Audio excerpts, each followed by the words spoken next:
The Forgotten Relic. The enormous gleaming hull of the Galactic Coalition flagship Celestial Harmony drifted in high orbit above New Terran Colony, its crystalline structure catching the light of the binary star system.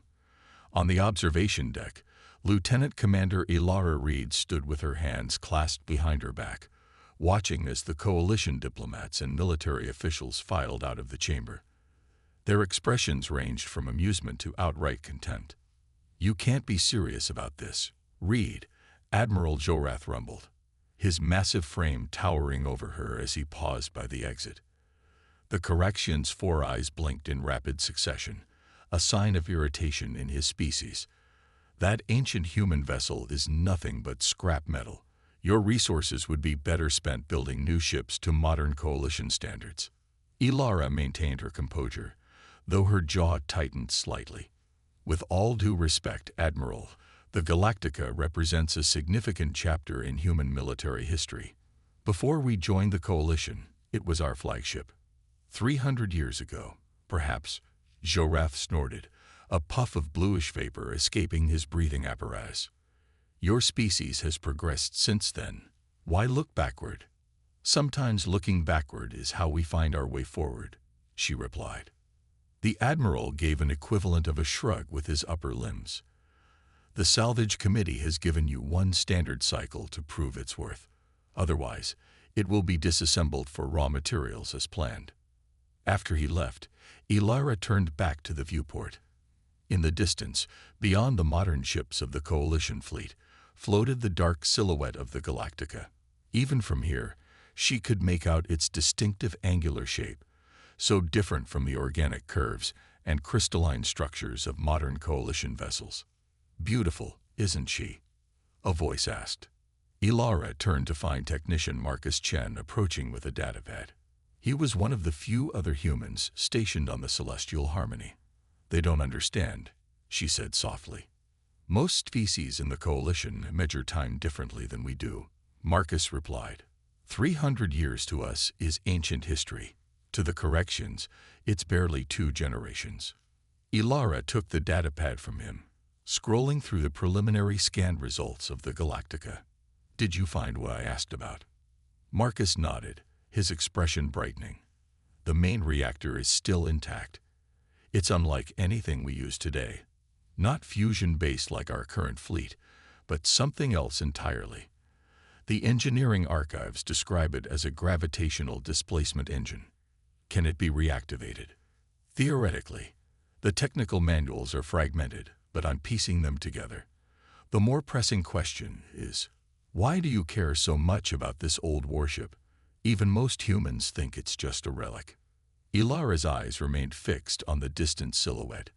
"My great-grandmother served on her during the last stand at Proxima Centauri. Before humans joined the Coalition, before we had allies among the stars. When the Correction Empire first attacked our colonies, the Galactica was the only ship that survived the initial onslaught." She turned to face Marcus fully. "There are stories about what that ship could do, capabilities that were classified and later lost when we integrated our technology with the Coalition's. I think there's more to her than anyone remembers." The intercom chimed, interrupting their conversation. Lieutenant Commander Reed to the command center immediately. 15 minutes later, Ilara stood before a holographic display showing a sector of space near the Coalition's border with the Soraxian Empire. Ambassador Trilix, a slender Arcturian with silvery skin, gestured toward several red markers on the display. 3 outposts have gone silent in the past 2 days, the ambassador said, her melodic voice tense. "We have reason to believe the Soraxians are testing our defenses again." Admiral Jorath growled. "They've been unusually aggressive since discovering the ancient hyperspace junction in Sector 17. If they found a way to stabilize it for their warships, they could bypass our defense grid entirely," Ilara finished. The Admiral nodded. "We're mobilizing the 3rd Fleet to reinforce the border.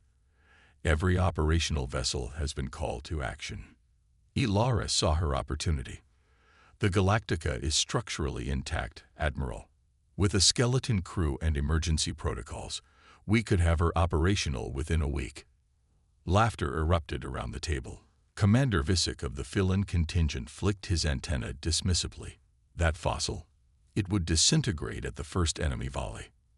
Perhaps, Ilara countered, but it would still be one more ship between the Exaraxians and our civilian populations, and our scans indicate its hull composition is unlike modern materials. It might be more resilient than we think. Admiral Jorath studied her for a long moment. You have until the fleet departs. Not a moment longer. And you'll do this with minimal resources. I won't divert critical personnel from battle-ready vessels. Understood, Admiral. Thank you. As the meeting adjourned, Ambassador Trilix approached Ilara. The Arcturian's eyes, like liquid mercury, seemed to look through her rather than at her. Your fascination with this vessel goes beyond historical interest, she observed. I sense there is something you are not sharing with the Council. Ilara hesitated. Arcturians valued truth above all else, and lying would only arouse suspicion. Before my great-grandmother died, she gave me something, a key of sorts. She said it would wake the sleeping giant when the time was right. I've always believed she meant the Galactica. Trilix's expression was unreadable. Humans place such value on physical objects from your past. It is both your greatest strength and your most dangerous weakness. She paused. I will assign 3 of my technical specialists to assist your efforts. They will report directly to you. Surprised by the offer, Ilara began to thank her, but the ambassador was already gliding away, her silver robes rippling like water. 2 days later, Ilara stood in what had once been the bridge of the Galactica. Dust covered the ancient consoles, and emergency lighting cast eerie shadows across the command center. The restoration team, a mixture of human volunteers and the Arcturian specialists, worked diligently around her. Main computer systems are initializing. Marcus reported from a temporary workstation where he'd interfaced modern technology with the ship's ancient systems. Power at 5% and climbing slowly. One of the Arcturians, Selin, approached with a concerned expression. Lieutenant Commander, we've detected unusual patterns in the ship's secondary systems. They appear to be reconfiguring themselves without input. Show me, Ilara said, following the technician to a diagnostic panel. Here, Selin pointed to a series of fluctuating energy signatures. These systems aren't responding to standard initialization protocols, yet they're becoming operational independently. Ilara felt a chill run down her spine. The stories her great-grandmother had told, about the Galactica being more than just a ship, about it having been developed with technology that had later been deemed too dangerous by the Coalition's Scientific Council, suddenly seemed less like family legends and more like warnings. Continue the startup sequence, she ordered, but monitor those systems closely. As the team worked, Ilara made her way to the captain's quarters. Unlike the rest of the ship, this room had been sealed with an old-fashioned mechanical lock, no electronic signature for modern scanners to detect. From a chain around her neck, she removed a small metal key, its surface etched with intricate patterns that didn't match any known human design language. The door creaked open, revealing a Spartan chamber preserved exactly as it had been centuries ago. On the desk sat a small box made of a dark, polished material. When Ilara approached, the surface of the box began to glow faintly, responding to her presence, or perhaps to the key she held. "What secrets are you hiding, old girl?" she whispered, running her fingers along the edge of the box. Before she could investigate further, her communicator buzzed. Admiral Jorath's gruff voice filled the room. "Reed, get back to the Celestial Harmony immediately. The Exaraxians have launched a full-scale attack on New Terran Colony. All personnel are being recalled for emergency deployment." Ilara's heart raced. "Admiral, what about the Galactica?" "We've made progress." "Abandon that useless relic," he barked. "We need every trained officer on functional warships. The evacuation fleet launches in 30 minutes. The communication cut off. Ilara stood frozen, looking between the box and the door. The Coalition fleet was formidable, but reports indicated the Xeraxians had developed new weapons technology. If they were confident enough to attack a core colony rather than border outposts, she made her decision. Marcus, she called over the communicator. Lock down all essential systems and prepare for emergency launch protocols. Launch. His voice cracked with surprise. Ilara, this ship isn't ready for space. We've barely restored life support to critical sections. The colony is under attack. The Galactica might not be battle-ready, but she can still evacuate civilians. That's insane. This ship hasn't moved under its own power in 3 centuries. Then we'd better hope my great-grandmother wasn't exaggerating about what it can do. Ilara placed the key on the surface of the mysterious box. Meet me on the bridge in 5 minutes. Send anyone who wants to leave back to the celestial harmony. The box began to pulse with a soft blue light as the key slowly sank into its surface. A mechanical whirring sound filled the room, and the ship's ambient lighting suddenly intensified. Throughout the ancient vessel, dormant systems began to awaken, power conduits humming with energy that hadn't flowed through them in hundreds of years. In the engine room, the gravitational displacement drive, a technology long abandoned by modern shipbuilders, began its initialization sequence. On the bridge, display screens flickered to life, showing status reports in an archaic human language that had fallen out of use generations ago. The ship's computer spoke in a deep, synthesized voice that echoed through the command center. Galactica Restoration Protocol initiated. Primary systems online, awaiting command authorization. As Ilara rushed toward the bridge, she felt the deck plates vibrate beneath her feet. The ancient warship was awakening. And soon, the Xeraxians would discover that humanity's past contained weapons far more dangerous than anything in the Coalition's modern arsenal. The Galactica was about to reveal why some technologies were better left forgotten. The awakening storm. Alarms blared throughout the new Terran colony as civilians rushed toward evacuation centers. In orbit above the planet, the Xeraxian attack fleet had already engaged the Coalition's defensive line. Their black, insectoid vessels swarmed around the larger Coalition ships, their energy weapons carving molten gashes through advanced armor. On the bridge of the Galactica, Ilara strapped herself into the captain's chair as her skeleton crew, just 14 volunteers, manned their stations. Through the viewports, she could see the flashes of weapons fire illuminating the darkness of space. Main engine startup sequence complete, Marcus reported, his voice strained. Power levels at 60% and holding steady. Communications are functional, added Specialist Rivera. But Coalition Command isn't responding to our hails. They probably think we're still decommissioned. Ilara gripped the armrests as the ancient vessel shuddered around them. Navigation. Plot a course to intercept the evacuation transports. Our priority is protecting civilians. Aye, Commander, responded the navigator, an Arcturian named Leshra. Course plotted, but I should warn you. Our maneuverability will be severely limited. The propulsion systems are functional but untested. Understood. Engage thrusters at 1/4 power. The Galactica groaned like a waking beast as its engines fired.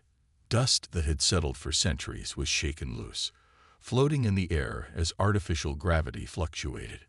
The massive warship pulled away from its mooring station with ponderous grace, its hull gleaming dully in the starlight.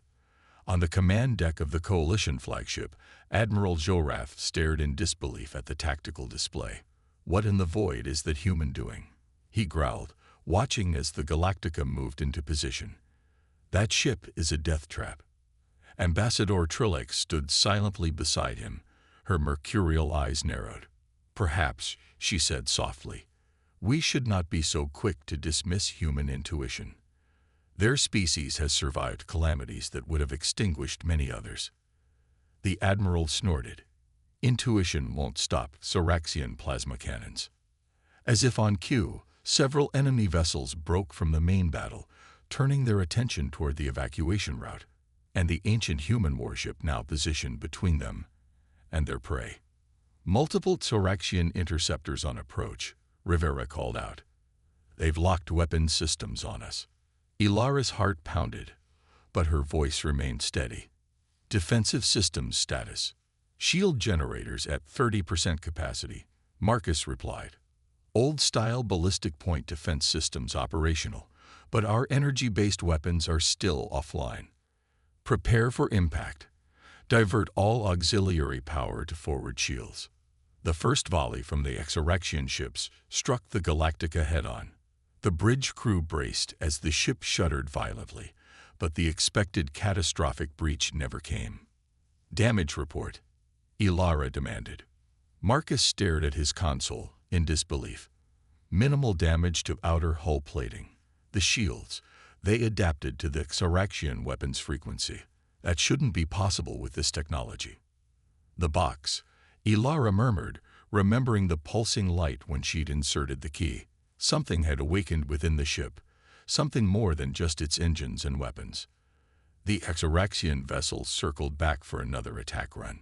This time, they concentrated their fire on a single section of the Galactica's hull. Warning lights flashed across the bridge consoles. Hull breach on Deck 7. Rivera shouted. Emergency bulkheads closing. Before Ilara could respond, the ship's computer spoke in that same deep, synthetic voice. Adaptive defense protocols engage, analyzing enemy weapon signatures. The lights on the bridge dimmed momentarily, then brightened. Throughout the ship, previously dormant systems began to power up, drawing energy from the gravitational displacement engine at the vessel's core. Commander, Leshra called out, her silver fingers dancing across the navigation console. I'm detecting unusual energy buildups throughout the ship. Something is happening to our weapons systems. The Galactica trembled again as the Exorexians launched another coordinated attack. This time, however, the ancient warship responded. From concealed ports along its hull emerged weapons unlike anything the Coalition had developed. Crystalline structures that pulsed with internal light, tracking the enemy vessels with uncanny precision. Weapons systems online, the computer announced. Quantum displacement arrays charging. Target solutions acquired. Ilara had never heard of such weapons. Computer, explain quantum displacement arrays. Classify technology developed during the terminal Exorexian conflict. Project designation. Nemesis. Function. Targeted space-time manipulation for offensive capabilities. The bridge crew exchanged nervous glances. Such technology violated multiple Coalition scientific protocols. Protocols established after humanity had joined the interstellar community. Command authorization required for weapons deployment, the computer prompted. Ilara hesitated only briefly. Authorization. Read, Ilara. Lieutenant Commander. Deploy defensive measures only. Minimal force necessary to protect civilian transports. Authorization confirmed. Deploying countermeasures. The crystalline weapons fired, not beams or projectiles, but rippling distortions that warped the very fabric of space around the Exorexian ships. 3 enemy vessels found themselves suddenly fighting against localized gravitational anomalies that crushed their outer hulls like eggshells.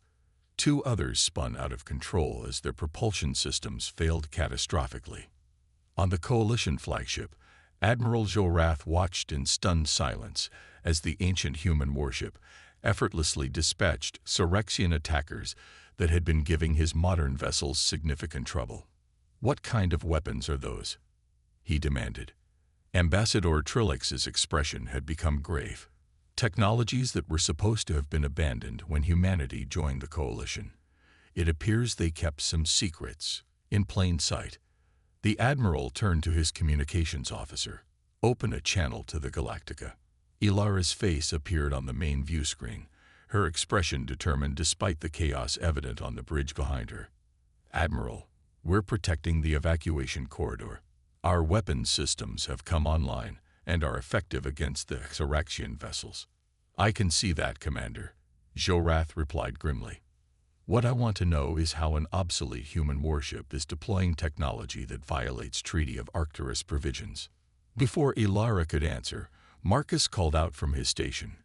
Commander, the gravitational displacement engine is cycling up to full power. Energy readings are off the charts. The computer's voice interrupted. Primary weapon system now online. Initiating full defensive protocol. The center of the Galactica began to glow with an eerie blue light that seemed to bend around the ship rather than emanate from it. The enemy fleet, sensing the danger, began to concentrate their fire on the human vessel. Ambassador, Ilara addressed Trilix, ignoring the Admiral's question. I recommend all coalition ships pull back to minimum safe distance of 50,000 kilometers. On what authority? The Admiral began, but the Ambassador cut him off. Do as she says, Admiral.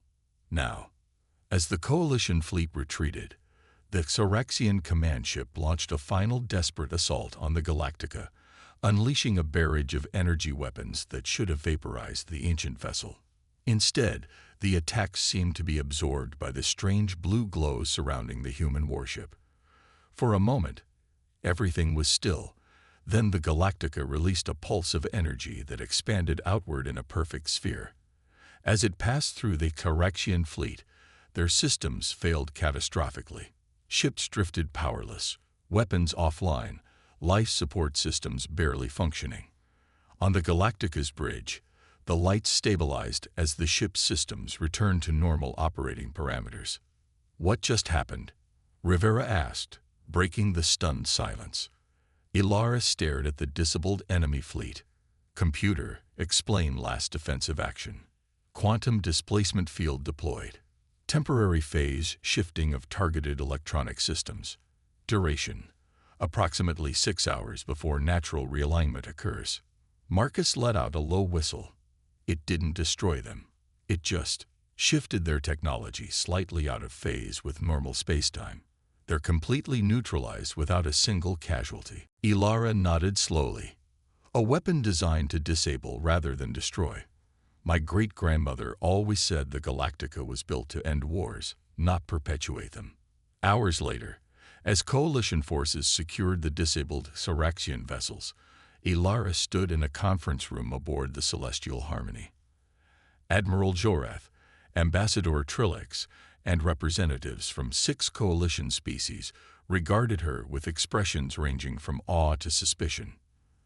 The technology aboard the Galactica clearly violates multiple provisions of the coalition scientific protocols, the Admiral stated. Humanity agreed to abandon research into spatial manipulation weapons when you joined our alliance. And we did, Ilara replied calmly. The Galactica predates that agreement by nearly 40 years. It was mothballed rather than dismantled, a distinction that perhaps should have been clarified in the treaty language.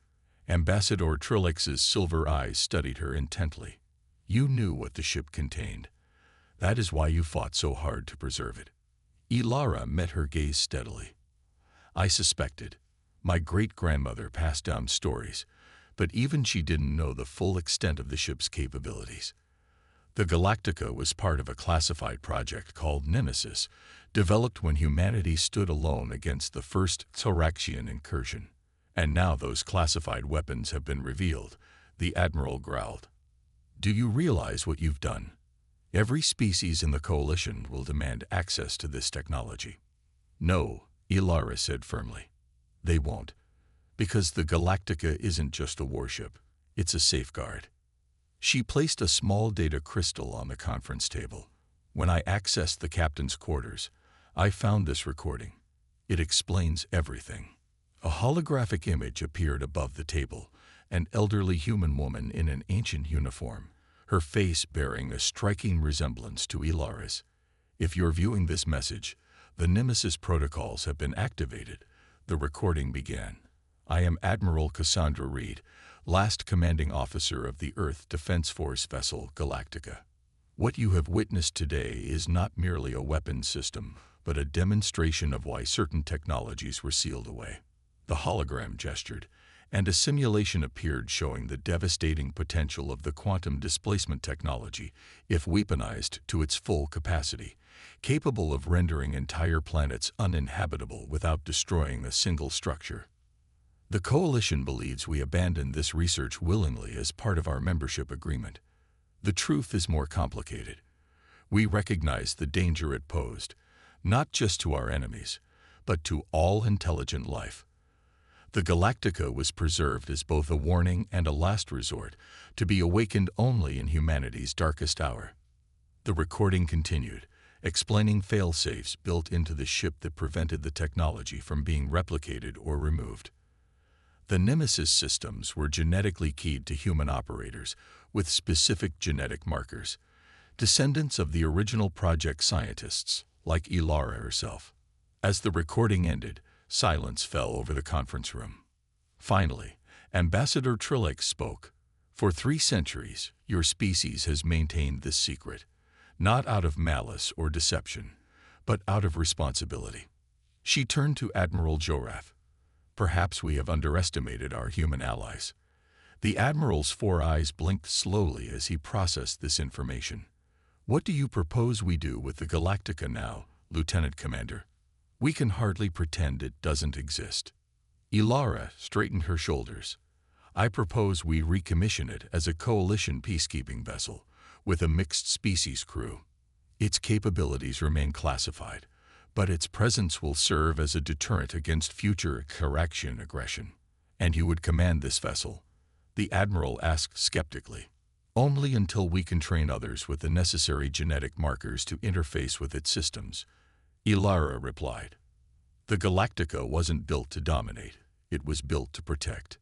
2 weeks later, Ilara stood on the bridge of the newly recommissioned CSS Galactica, watching as coalition engineers and technicians worked alongside her crew to restore the ancient vessel to full functionality.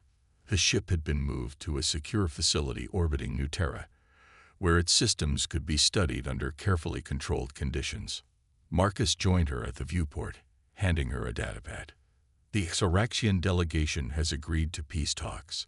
Apparently, the demonstration of the quantum displacement field convinced their high command that further aggression would be unproductive."